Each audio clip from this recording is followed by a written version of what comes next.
Bom dia, feliz sábado para vocês, sejam bem-vindos à casa de Deus. Para mim é um prazer estar aqui. Meu nome, para quem chegou aí depois da escola sabatina, meu nome é Felipe, fui convidado pela Amanda para poder estar aqui hoje com vocês, para poder compartilhar a palavra de Deus. Eu não sou daqui, eu vim lá da região da praia, vim lá de Santos, junto com os meus colegas, professor Gaspar, fica de pé, Gaspar. Professor Gaspar, gente, acordou muito cedo, a gente tá cansado. Professor Gaspar é professor, professor Gaspar, somos professor do Colégio Adventista de Santos. Eu sou professor de algumas matérias, História, Filosofia e Religião. Professor Gaspar é professor de Inglês. Professor Newton também, pode ficar de pé, Newton, viu? Fica tranquilo. Cada dia mais parecido com Jesus, professor de Religião para 6º a 9º anos. Eu sou Religião para o ensino médio. E é uma alegria para a gente poder estar aqui com vocês. Eles compartilharam a lição aqui, eu passei a lição nos jovens, e nesse momento eu tenho o privilégio de poder abrir a Bíblia com vocês. E este é um momento importante, onde a gente vai poder estudar a palavra de Deus. Eu quero convidar você a fazer uma breve oração para a gente poder começar. Vamos orar. Senhor Deus, nós te agradecemos por todas as tuas bênçãos derramadas em nossa vida, pelo cuidado, pela proteção e pelo privilégio de estarmos nesse sábado aqui.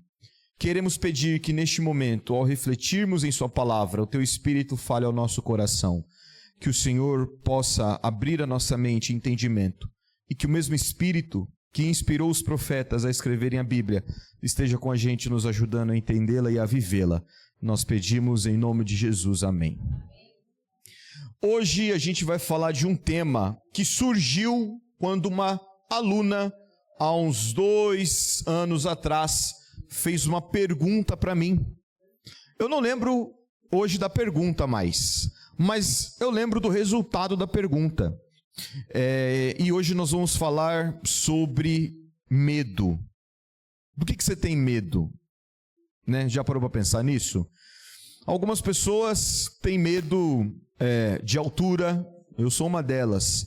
Algumas pessoas têm medo de água, de piscina, de nadar, eu era uma delas. Peguei um trauma quando eu era criança, que quando eu era criança eu ia numa igreja, não era adventista, uma igreja cristã, e normalmente eles batizavam pessoas em piscinas, aquelas piscinas que você compra para sua casa. E aí eu era, desse tamanhozinho assim, tava andando na beira, tava rodeando assim a piscina, aquelas de ferro mesmo que você monta, não sei quantas a gente vai conhecer. E aí eu vi uma mosca boiando assim na piscina. E aí eu, na minha, criancice, fui tentar pegar a mosca. Só que quando eu me apoiei, eu comecei a me afogar, porque era mais alto do que eu. Eu fiquei de perna para cima, batendo as pernas, me afogando na piscina. E alguém veio e me salvou. Eu peguei o trauma de piscina daquela época. Mas depois eu fiz natação e acredito que está resolvido. Eu nunca nadei também depois disso, mas eu acredito que está resolvido. Mas a gente tem vários medos. Alguns deles são simples, outros são complexos. Mas saiba que o medo, ele é algo natural da nossa vida como seres humanos.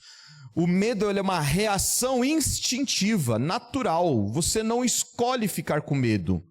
A depender da situação em que você está, o medo ele é ativado por um instinto de sobrevivência, praticamente. Então, seja você andando numa rua à noite e você vê 2 caras numa moto, ou você está lá na sua casa e de repente vem aquele monstro voando, uma barata, ou é um rato, ou você está numa situação onde existe um perigo maior, você não vai escolher, não vou ficar com medo. Você vai ter medo, beleza? Você vai ter medo porque isso é automático. Mas você, com treinamento, com reflexão, você pode treinar como você vai reagir ao ficar com medo. Mas o medo praticamente você não controla. E todo medo que nós temos como seres humanos é o resultado de alguma insegurança. Você tem medo porque você não se sente seguro. Por exemplo, uma coisa é você ir num zoológico e ver ali um leão, um tigre numa jaula. Outra coisa é você acordar com um leão olhando para sua cara, um leão no seu quarto, um tigre no seu quarto. Eu espero que não aconteça com ninguém. Se você está no zoológico, você não tem medo, porque de certa forma você se sente seguro, por causa das grades que estão ali, você não tem o porquê ficar com medo. Agora, na outra situação, você está fora da jaula, você vai se sentir inseguro, porque nada separa você daquele leão, daquele animal feroz, ou da barata. Então, todo medo que nós temos é resultado de alguma insegurança. Nós nos sentimos inseguros, e ao nos sentirmos inseguros, nosso cérebro automaticamente dispara em você uma série de reações químicas que fazem com que você chame isso de medo. Então, digamos que você se sente numa situação inseguro, você está inseguro numa situação. E aí o seu cérebro, ele começa a disparar reações químicas em você. Sua pupila dilata, o coração dispara, o coração bombeia sangue para os músculos, que é para preparar você, para você ou fugir ou lutar, e seja qual for, algo que você faça para proteger você.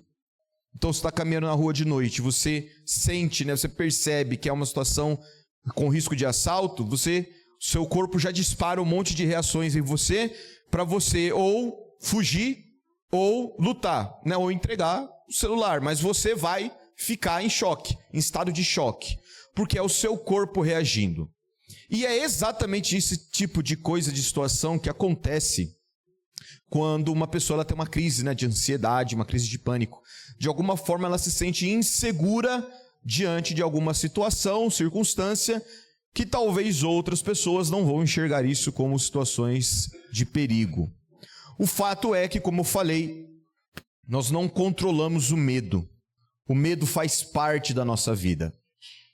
Como eu falei para vocês, eu sou professor de história. E eu gosto muito de história. Estudei história com a Amanda, daí que ela me conhece. E existe um livro muito interessante, para quem que depois quiser procurar, chamado História do Medo no Ocidente. E esse livro ele vai falar sobre os diversos tipos de medo que as pessoas tinham ao longo da história. Então, por exemplo, no passado, lá na Idade Média, as pessoas tinham medo do escuro. Muita gente ainda tem hoje, Mas as pessoas tinham medo do escuro, porque, lembre-se, eles não viviam num mundo como o nosso, que tem eletricidade. A vida acontecia durante o dia, à noite era o lugar, ou das prostitutas, ou dos ladrões. Medo do escuro, o reino de Satanás, As pessoas naquela época também tinham medo do vizinho. Olha aí.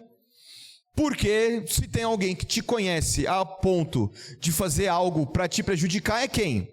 O vizinho, que naquela época as relações entre vizinhos eram muito mais fortes do que são hoje. Nessa época também as pessoas tinham medo do estrangeiro, de uma pessoa vinda de um outro lugar.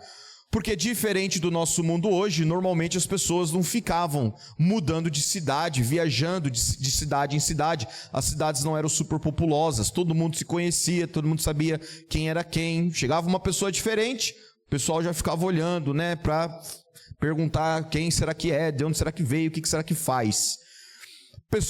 As pessoas tinham medo nessa época do mar. Os portugueses, que vão navegar pelos mares, chegar ao Brasil, chamavam o Oceano Atlântico de o Mar Tenebroso. Eles acreditavam que tinham vários monstros marinhos, A Bíblia fala do Leviatã, eles acreditavam nessas coisas. Tinha uma lenda na época que dizia que Satanás era o capitão de um navio fantasma e os tripulantes eram os demônios. Então isso botava medo nas pessoas. E é claro que eu não preciso falar que uma das principais coisas que botava medo nas pessoas do passado era o Satanás. O inimigo de Deus, aquele que está constantemente tentando fazer as pessoas caírem da graça e serem arrastadas para o inferno. Existe uma obra chamada Divina Comédia, de um autor chamado Dante Alighieri, e ali tem uma parte que ele descreve o inferno. Obviamente que é uma obra literária, tá bom? Não é uma peça teológica, não é uma tentativa de explicar o que a Bíblia fala sobre o inferno, é uma ficção. que essa pessoa escreveu e que vai influenciar muito até hoje a nossa visão do que é o inferno. E ali ele fala que o inferno ele é 7 círculos, aonde cada um dos círculos é destinado a um dos pecados capitais. E a consequência, e a punição que a pessoa sofre ali é o pecado que ela cometia em vida. Então, quem era preguiçoso vai ficar trabalhando no inferno. E lá no centro do inferno tem uma figura grotesca que é o Satanás com 3 cabeças, tá bom? Ainda bem que eu não trouxe imagem, né? Porque tem, depois procura. 3 cabeças, cada uma das cabeças está comendo um traidor da história, né? Uma está comendo Judas, o outro está comendo Brutus e o outro está comendo Cássio, que são esses 2 últimos personagens no assassinato de Júlio César do Império Romano.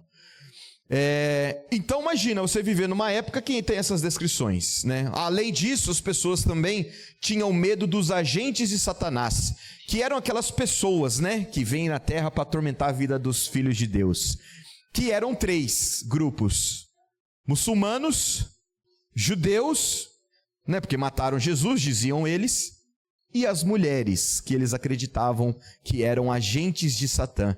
Porque quem foi que comeu do fruto? Eles diziam, não sou eu. A mulher. Tanto é que eles não deixavam que mulheres cantassem em corais de igreja, porque, diziam eles, as mulheres, como foram mais suscetíveis ao diabo, elas poderiam enfeitiçar os homens da igreja quando elas estivessem cantando lá na igreja e desencaminhá-los dos caminhos santos, né? Isso é história, tá bom? Então era esse tipo de medo que as pessoas tinham. Agora eu pergunto para você, será que hoje nós temos os mesmos medos que essas pessoas têm? Tem gente que não tem medo de mulher, mas... será que hoje temos os mesmos medos que essas pessoas do passado têm? Tiveram, né? Será, por exemplo, que alguém no passado teria medo de um avião cair? Será? Será que alguém na Idade Média teria medo de um acidente de carro? Claro que não. Não tinha essas coisas nessa época.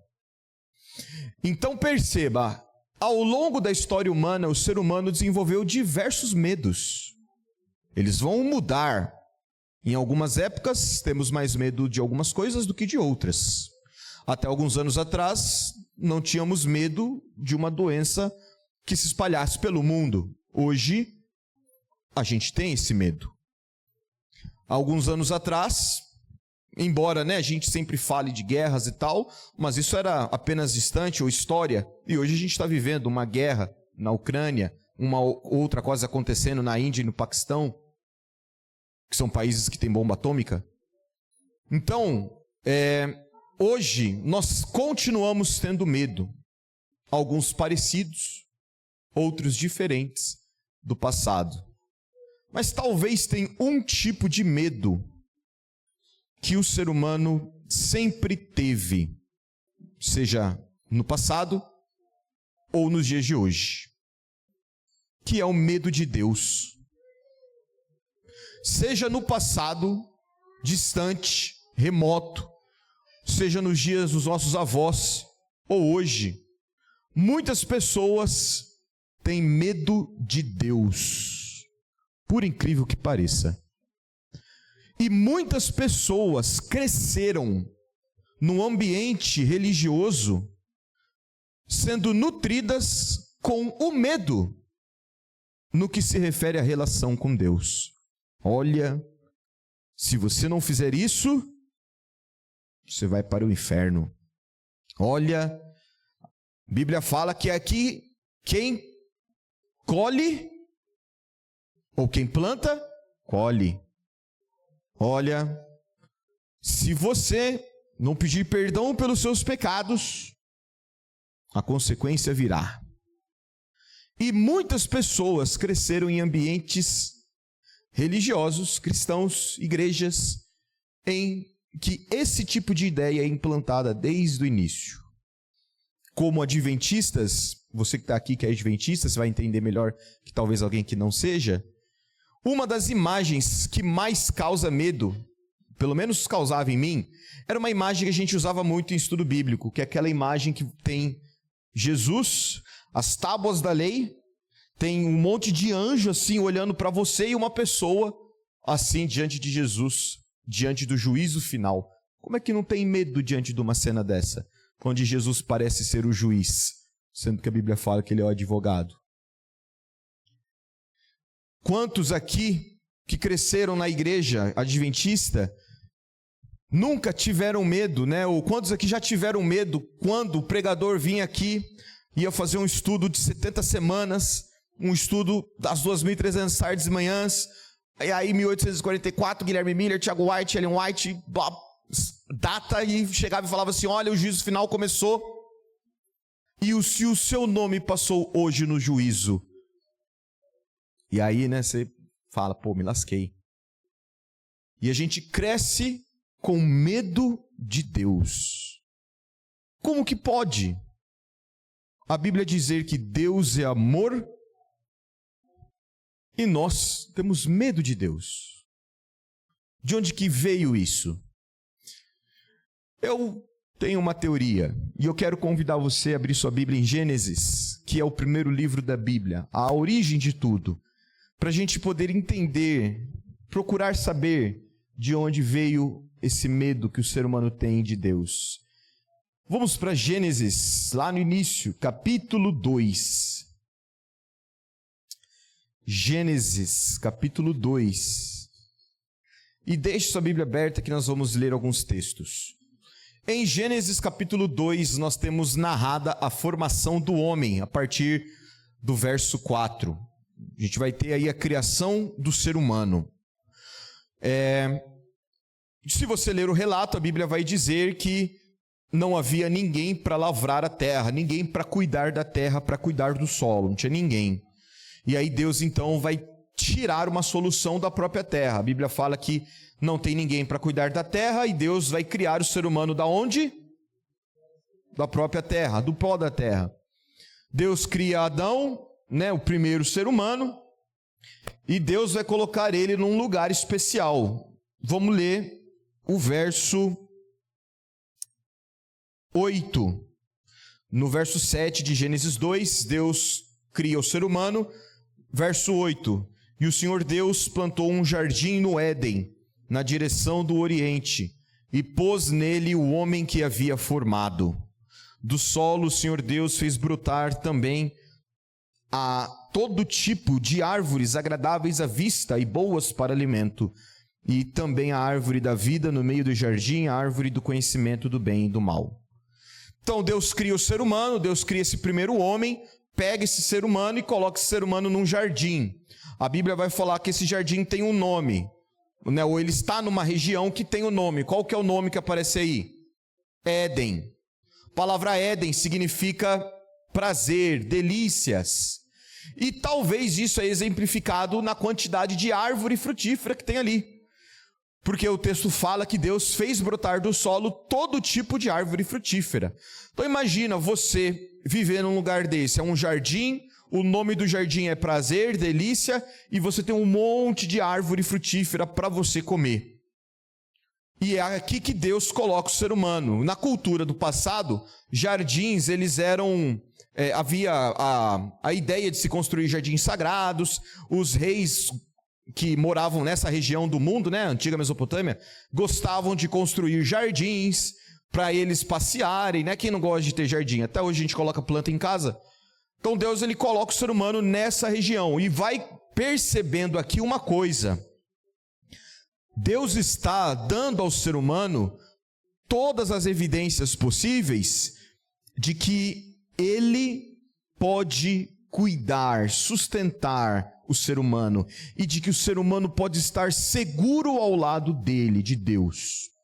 Então Deus cria o ser humano, coloca ele no jardim do Éden. Mais à frente Deus vai dar uma ordem: olha, né, não coma do fruto, você pode comer de todas as árvores do jardim, menos da árvore do fruto proibido, porque no dia em que você comer, você vai morrer. Então Deus está falando: olha, você pode comer de qualquer árvore, livremente, você pode experimentar todas as árvores, só tem uma que você não pode, e não é porque isso é ruim, e não é porque eu estou querendo privar você, é porque se você fizer isso, no dia que você fizer, você vai morrer. Então Deus está dando todas as evidências possíveis para que aquele ser humano entenda que ao lado de Deus ele está seguro. Ele tem tudo o que precisa.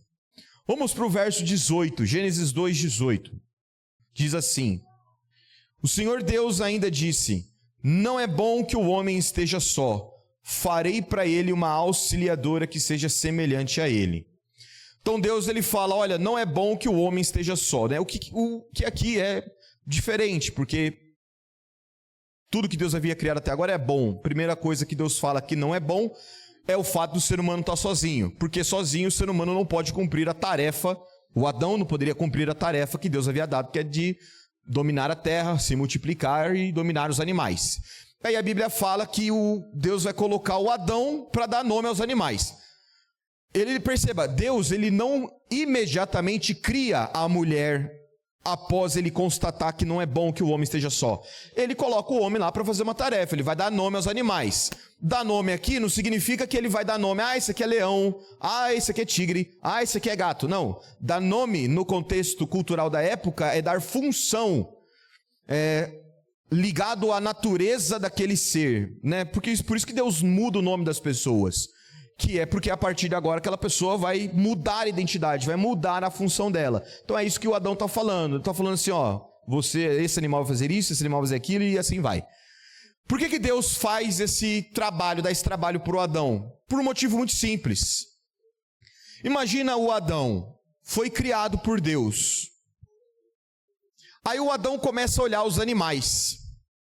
Aí ele olha o leão, e ele olha para ele olha para a pata do leão, ele vê que ele não tem uma pata. Ele olha a mão dele é diferente. Ele olha para um cachorro, ele vê que tem diferença entre ele e o cachorro. Ele não tem asa como as aves, ele não tem uma tromba como um elefante. O que o Adão começa a perceber? Primeiro, eu sou diferente de tudo isso daqui. Não tem ninguém aqui que é igual a mim. E aí ele entra numa crise existencial, né? A Bíblia não fala, mas a gente pode pensar. Ele entra numa crise existencial. Qual que é a crise existencial dele? Quem eu sou? O que eu sou? Porque todos os outros animais tinham algum par, ele não tem ninguém. E aí acontece algo importante. Adão começa a entender que, de fato, o que Deus havia falado sobre ele estar sozinho não ser algo bom, ele entende que, de fato, Deus estava certo. E aí, nesse momento, Deus, embora o texto bíblico não mencione explicitamente isso, a gente pode fazer esse raciocínio. Deus, então, após isso, bota Adão para dormir, tira uma costela dele, cria uma mulher que ele vê finalmente, ele vê que é parecido com ele, é osso dos meus ossos, carne da minha carne, mas ele vê que é diferente. Por isso que ele fala, eu sou o varão, homem, ela é varoa, ela é mulher. Então, o Adão está entendendo uma coisa importante. Ao lado de Deus, ele tem tudo o que precisa. Ao lado de Deus, ele não precisa ter medo de nada, porque Deus dá a ele tudo o que ele precisa. Até que é muito bonito. Mas vamos para Gênesis 3. Em Gênesis 3, a Bíblia fala que uma serpente, olha o verso 1, mais astuta, mais sagaz que todos os animais selvagens que o Senhor Deus tinha feito, disse à mulher: é verdade que Deus disse, não comam do fruto de nenhuma árvore do jardim? A mulher respondeu, do fruto das árvores do jardim podemos comer, mas do fruto da árvore que está no meio do jardim, Deus disse, vocês não devem comer dele nem tocar nele para que não venham a morrer. Então a serpente disse à mulher, é certo que vocês não morrerão, porque Deus sabe que no dia em que vocês comerem dele, os olhos de vocês vão se abrir, e como Deus, vocês serão conhecedores do bem e do mal. Então aqui em Gênesis 2, tudo muito bonito, e agora a gente vai para Gênesis 3, a Bíblia fala que a serpente era mais astuta que qualquer outro animal. Pergunta, quem era a serpente? Satanás. Mas isso não está escrito em Gênesis, tá bom? Gênesis em nenhum momento fala que a serpente é Satanás. Ela é, para alguém não falar que eu estou dizendo que não é. Mas Gênesis não diz isso. Você só sabe disso lá no Apocalipse, capítulo 12. E só lá. Porque depois nunca mais essa serpente vai ser mencionada. Na verdade, se você vai no livro de Números, tem uma serpente que Deus manda Moisés construir, que é para curar o povo.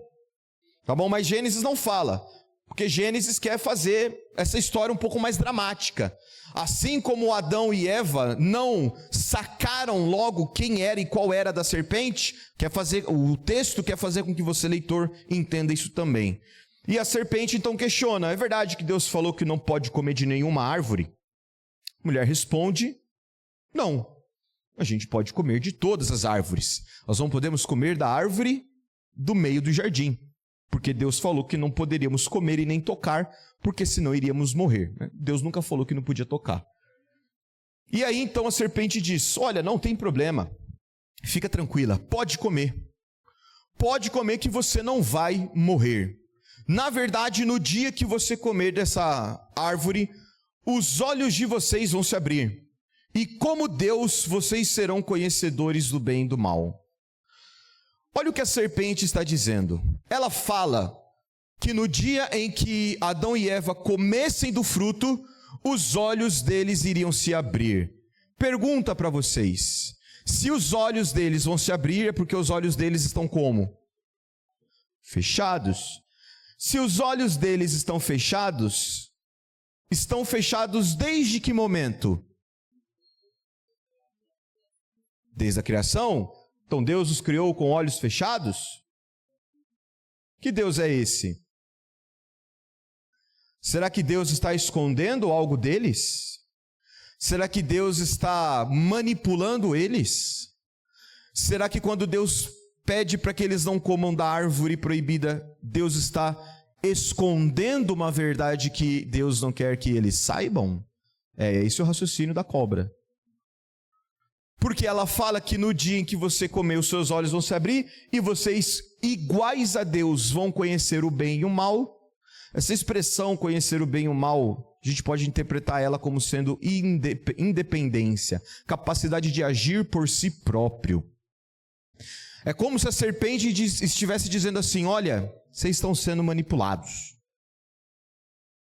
Deus está escondendo coisas de vocês.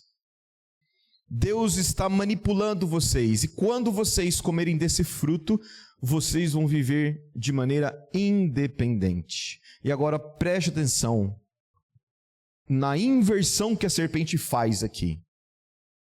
Até aqui, Deus estava dando todas as evidências para o ser humano de que o ser humano poderia confiar nele, que o ser humano tinha tudo ao lado dele. A serpente inverte dizendo que, na verdade, essa falsa segurança que Deus estava dando, na verdade, é uma manipulação para que eles não crescessem de verdade e não fossem verdadeiramente livres. Percebe o jogo que ela faz? Que é o mesmo jogo que ela faz até os dias de hoje. Quantas vezes você que está aqui já não ouviu alguém dizendo: esse negócio de igreja, quem vai em igreja é gente manipulada, ficar dando dízimo para o pastor, vai lá, né? E aí até xinga você, trouxa, otário e essas coisas. Tem gente que fala que religião foi criada para manipular a mente das pessoas, que esse negócio de Deus, de servir a Deus, de ir no culto, de ler a Bíblia, tudo isso, dizem essas pessoas, é coisa de gente ignorante, gente que é facilmente manipulada. Já ouvi muito disso, de alunos também. Então perceba a lógica que a serpente implementa aqui. Ela pega o que Deus deu como certeza e segurança e transforma isso como insegurança e manipulação. E Eva cai. Verso 6 de Gênesis 3. Vendo a mulher que a árvore era boa para se comer, agradável aos olhos e árvore desejável para dar entendimento, tomou do seu fruto e comeu. E deu também ao marido e ele comeu. E agora atenção, então os olhos dele se abriram. E percebendo que estavam nus, costuraram folhas de figueira e fizeram cintas para si. A Eva cai no conto da serpente, come do fruto, dá o fruto ao marido e o marido também come do fruto. E no momento em que eles comem, em parte se cumpre o que a serpente fala, os olhos se abriram. Mas não talvez do jeito que a serpente deu a entender. que seria algo bom, porque os olhos se abriram, eles se viram nus, o que eles já estavam, mas por algum motivo agora isso é ruim, isso causa vergonha, porque eles decidem se esconder um do outro, pegam folhas de figueira, fazem cintas para se esconder um do outro, e perceba como começa a surgir o que aqui? Insegurança. De Adão com Eva, verso 8. Ao ouvirem a voz do Senhor Deus, que andava no jardim, quando soprava o vento suave da tarde, o homem e a mulher se esconderam da presença do Senhor Deus entre as árvores do jardim. E perceba agora aquilo que eu falei no início sobre a reação de medo que vem automaticamente acontecendo. Porque se você ler com atenção esse trecho, você vai ver a quantidade de verbos que indica a velocidade, a quantidade de ação que Adão e Eva fizeram. Eles comeram do fruto, os olhos se abriram, eles se viram nus, eles pegaram folhas de figueira, eles se esconderam. Quando ouviram a voz de Deus, eles saíram para se esconder entre as árvores. Eles estão com medo. Eles estão correndo de Deus. E é muito interessante, porque o texto faz questão de contrastar a ação excessiva do casal com medo e a ação calma e paciente de Deus. Porque o texto fala que a voz de Deus soprava como o vento suave da tarde. Eles estão com medo, mas não há motivos para ter medo, mas eles estão com medo. E aí, o verso 9 diz o seguinte: E o Senhor Deus chamou o homem e lhe perguntou: Onde você está? Ele respondeu: Ouvi a tua voz no jardim, e porque estava nu, tive medo e me escondi. E aqui é a primeira vez que a palavra medo aparece na Bíblia. E aqui, ao mesmo tempo, é a primeira vez que um sentimento que um ser humano tem para com Deus é revelado. Qual é o primeiro sentimento que um ser humano teve no seu relacionamento com Deus registrado na Bíblia? Medo. E talvez é aqui que esteja a origem do medo de Deus. Porque Deus pergunta para ele, para o ser humano: aonde você está? E o ser humano responde: eu ouvi a sua voz, a voz suave, mas eu percebi que estava nu. Tive medo e me escondi. O primeiro sentimento de medo que o ser humano tem é conectado com uma sensação de nudez diante de Deus. É como se Adão entendesse que ele está nu diante de Deus, e por estar nu diante de Deus, ele está numa situação de indignidade. Estar nu diante de Deus é um estado de estar indigno, não um merecedor. Eu não posso estar diante de Deus com a minha nudez. Eu não posso me apresentar diante de Deus dessa forma. E por causa desse sentimento de falta, de falha, de indignidade, Adão se esconde. Que é a mesma coisa que nós fazemos hoje em dia. Tem muita gente que não quer estudar a Bíblia, porque fala: isso não é para mim, ou não agora, ou não estou preparado, ou eu não estou pronto. Tem muita gente que não busca o perdão de Deus, porque fala: não sou digno disso, tenho pecados demais. Tem muita gente que não busca Deus, porque se sente em dívida, em falta, indigno, não preparado. E por isso tenho medo. E um problema que soma a tudo isso é que muitas vezes somos assim que somos ensinados. Por amigos, por irmãos, por pastores, por líderes. Por mim, muitas vezes. Aonde a gente, muitas vezes, começa com a culpa, ao invés de começar com o amor de Deus. Deus busca Adão para estabelecer um contato com ele. Deus busca o ser humano porque é unicamente ao lado de Deus que esse sentimento de falta pode ser suprido. Deus busca o ser humano porque é só ao lado de Deus que o amor, e ao lado do amor de Deus, que o medo pode ser lançado fora. É por isso que Deus busca Adão. E é por isso que depois, se você continuar lendo a história, eles não morreram. Porque a Bíblia fala que no dia em que eles comessem, eles deveriam morrer. Mas eles não morreram no dia. Muito pelo contrário, Adão viveu muito. Então, ainda que ele tivesse medo, a única solução para o medo dele era o abraço de Deus. Deus não rejeitou Adão, Deus não rejeitou Eva, e Deus não rejeitou tantos outros personagens que ao longo da Bíblia tiveram medo de estar na presença de Deus. Muito pelo contrário. Quando Deus e anjos se manifestavam, o que eles sempre diziam? Não tenha medo, não temas. Se você tem medo de Deus, se você cresceu dentro desse contexto, se você se sente em falta, indigno, se você acredita que você não pode se aproximar de Deus por causa do jeito que está a sua vida, por causa do tanto de pecado que você cometeu, por causa da distância que você foi, por aquilo que você não está fazendo de bom e de certo, saiba que a única solução para isso é Deus. E é para você ir para Ele do jeito que você está. Porque a única coisa que pode tirar o seu medo de Deus é Deus.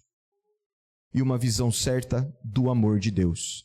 Porque como diz 1 João 4,18, o amor lança fora todo medo. Nós não podemos viver uma religião com medo de Deus. Porque cristianismo com medo de Deus não é cristianismo. Isso é paganismo. Cristianismo é uma religião, como diz Paulo em Romanos 5, de vivermos em paz, não com medo. E que Deus nos ajude a vivermos assim. Acredito que vamos ter uma mensagem musical agora, que você reflita na mensagem e que você deposite nos pés de Jesus todo e qualquer medo e sentimento de indignidade que você tenha, que Ele pode restaurar, Ele pode curar.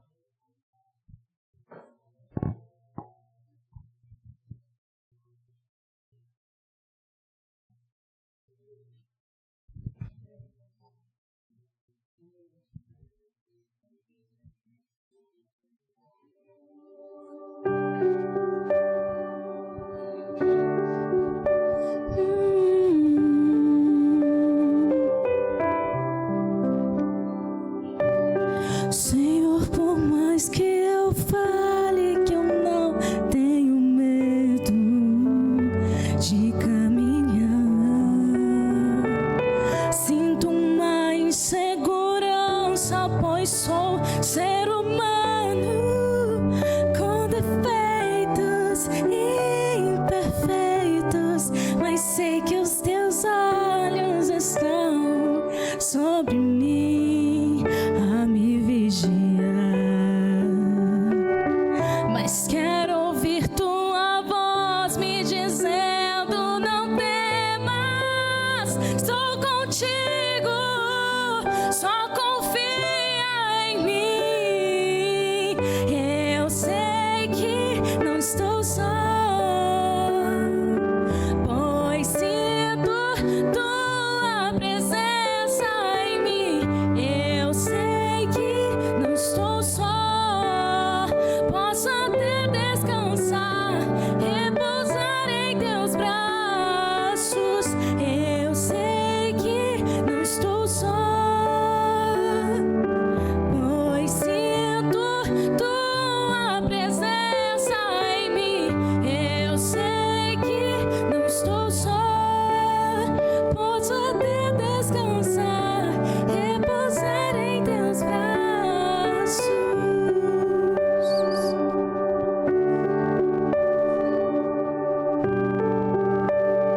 contigo, só confia em mim.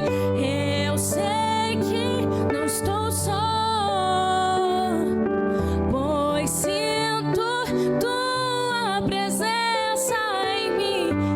Eu sei que não estou só, posso até descansar, repousar em teus braços. Eu sei que não estou só,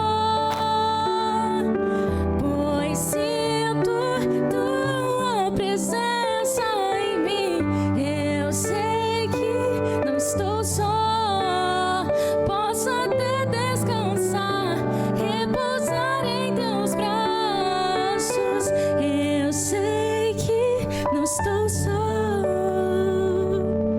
pois sinto tua presença em mim. Eu sei que não estou só, posso até descansar, repousar em teus braços. Posso até descansar, repousar em teus braços. Amém.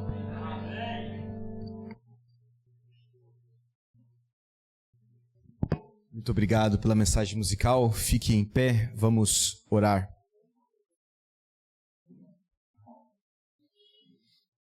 Oremos. Nosso Deus, queremos te agradecer porque o Senhor nos trouxe aqui nessa manhã para ouvir a sua voz. Queremos colocar a nossa vida em tuas mãos. É verdade, em muitos momentos temos medo. Medo porque sabemos que somos pecadores e falhos. Mas o Senhor nos pede para buscarmos ao Senhor. O Senhor é o único que pode, através do seu amor, expulsar todo o medo do nosso coração. E que o Senhor opere esse milagre nessa manhã na vida de todos os que estão aqui.